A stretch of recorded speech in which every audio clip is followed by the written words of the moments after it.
जी मध्य प्रदेश छत्तीसगढ़ देख रहे हैं आप। मैं हूं शिवांगी द्विवेदी आपके साथ। भानु प्रतापपुर उपचुनाव से जुड़ी बड़ी खबर जी मध्य प्रदेश छत्तीसगढ़ पर सबसे पहला रुझान देखिए, कांग्रेस में सावित्री मंडावी आगे चल रही है।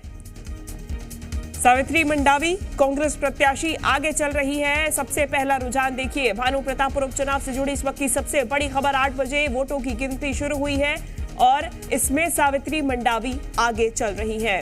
डाक पत्रों के माध्यम से सबसे पहले गिनती की जा रही है। स्ट्रांग रूम में ये बैलेट्स लाए गए थे और उसके बाद गिनती 8 बजे से शुरू हुई है। और जो सबसे पहला रुझान आया है उसमें देखा गया है कि सावित्री मंडावी सबसे आगे चल रही है। ब्रह्मानंद नेताम को पिछाड़ते हुए सावित्री मंडावी ने बढ़त बना ली है। 9 बजे से हालांकि ईवीएम की गिनती शुरू होगी, उसमें भी रुझान बदल सकते हैं, लेकिन फिलहाल जो रुझान सामने आए हैं उसमें सावित्री मंडावी ने शुरुआती दौर में ही बढ़त बना ली है। सबसे पहला रुझान जी मध्य प्रदेश छत्तीसगढ़ पे आप देख रहे हैं। कांग्रेस से प्रत्याशी सावित्री मंडावी आगे चल रही है। देखिए, मनोज मंडावी के निधन से ये सीट खाली हुई थी। अब कांग्रेस ने सावित्री मंडावी पे दांव खेलते हुए मनोज मंडावी की ही पत्नी सावित्री मंडावी को अपना प्रत्याशी बनाया था और उसके बाद 5 दिसंबर को इस सीट पर उपचुनाव हुए थे। उपचुनाव के बाद आज नतीजे सामने आ जाएंगे, मतों की गणना की जा रही है और जो शुरुआती रुझान है उसमें यह साफ हो गया है कि सावित्री मंडावी आगे चल रही है। तो 14 टेबल पर 19 राउंड की गिनती होनी है और जो पहला रुझान सामने आया है उसमें यह साफ हो गया है कि सावित्री मंडावी ने ब्रह्मानंद नेताम को पिछाड़ दिया है और आगे चल रही है। हालांकि ज्यादा जानकारी हम लेंगे, लेकिन उससे पहले ये बड़ा अपडेट सिर्फ जी मध्य प्रदेश छत्तीसगढ़ पे। 8 बजे से वोटों की गिनती शुरू हुई थी और देखिए आधे घंटे के अंदर ही रुझान आना भी साफ हो गए हैं। ब्रह्मानंद नेताम और सावित्री मंडावी के बीच हालांकि कांटे की टक्कर बताई जा रही है और जैसा कि जनता के बीच भी जाके बात की गई, दोनों ही प्रत्याशियों के पक्ष में वोट डालते हुए जनता नजर आई थी, यानी कि कांटे की टक्कर देखी जा सकती है। और अगर कोई भी प्रत्याशी जीतता है तो बेहद ही कम अंतर से जीत हासिल करेगा, जीत दर्ज करेगा। अभी जो रुझान सबसे पहला सामने आया है उसमें सावित्री मंडावी कांग्रेस प्रत्याशी आगे चल रही है, ब्रह्मानंद नेताम पीछे चल रहे हैं। सावित्री मंडावी देखिए एक टीचर रह चुकी है। इस चुनाव के लिए, उपचुनाव के लिए उन्होंने स्वेच्छा सेवानिवृत्ति ली है और उसके बाद इन्होंने इस उपचुनाव में खड़े होकर अपने दिवंगत पति मनोज मंडावी के चेहरे पर, उनके काम पे वोट मांगा है। चलिए अपडेट लेंगे। जी मीडिया संवाददाता सत्यप्रकाश हमारे साथ जुड़ गए हैं। सत्यप्रकाश, पहला रुझान सामने आ गया है, सावित्री मंडावी आगे। बिल्कुल, देखिए अभी एग्जैक्ट आंकड़े नहीं आए हैं, लेकिन पहला रुझान तो ही कहता है। हमारे साथ हमारे स्थानीय सहयोगी गौतम है। गौतम, आप आए हैं भीतर से, क्या है रुझान, क्या है? देखिए, जिस हिसाब से बंच किया गया है उससे ये लगता है कि सावित्री नेताम अभी इस समय आगे चले, सावित्री मंडावी इस समय आगे चल रही हैं। तो कुल मिला के पहला रुझान की भी हम लोग बात करें तो कांग्रेस की तरफ से अभी दिख रहा है। इसके बाद धीरे धीरे जैसे जैसे राउंड्स बढ़ते जाएंगे उसके बाद नतीजे सामने आते जाएंगे। लगभग 11-12 बजे तक के बहुत स्थिति स्पष्ट हो जाएगी।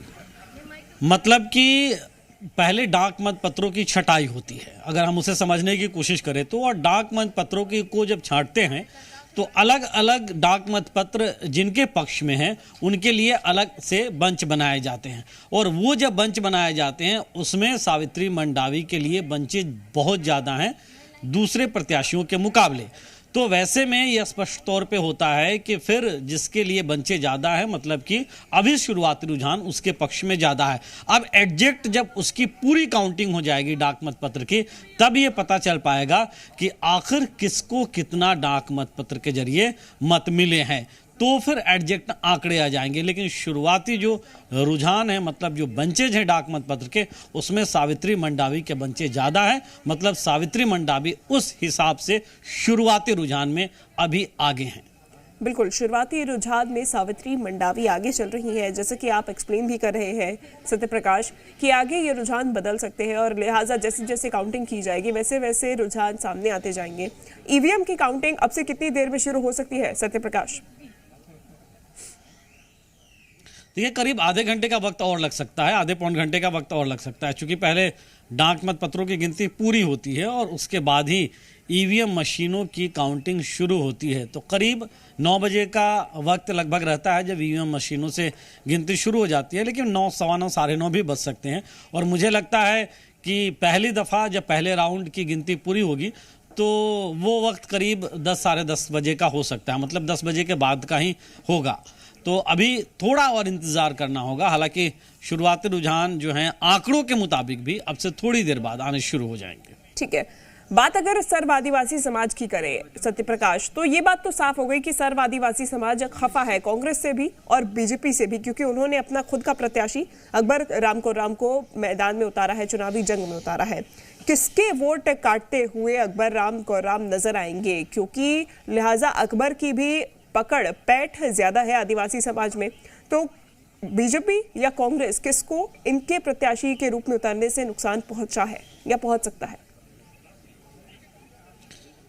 देखिए, इस बार अगर 2018 विधानसभा चुनाव से इतर कहें तो कई सारे नए समीकरण बने हैं। जैसे 2018 का जब विधानसभा चुनाव था तब आम आदमी पार्टी के भी प्रत्याशी थे यहाँ पे, जो वर्तमान में प्रदेश अध्यक्ष।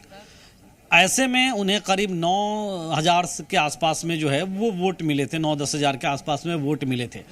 और इस बार जो है वो इस विधानसभा उपचुनाव में आम आदमी पार्टी ने प्रत्याशी नहीं उतारा।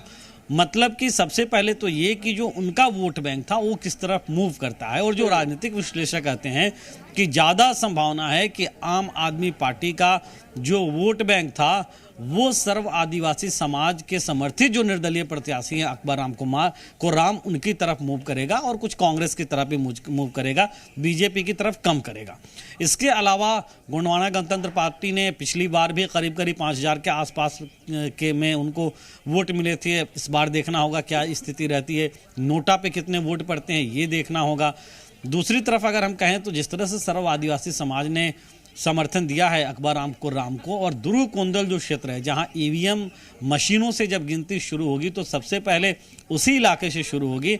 उस इलाके में माना जा रहा है कि सबसे ज़्यादा वोट अगर किसी को पड़े होंगे तो वो अकबर राम को पड़े होंगे।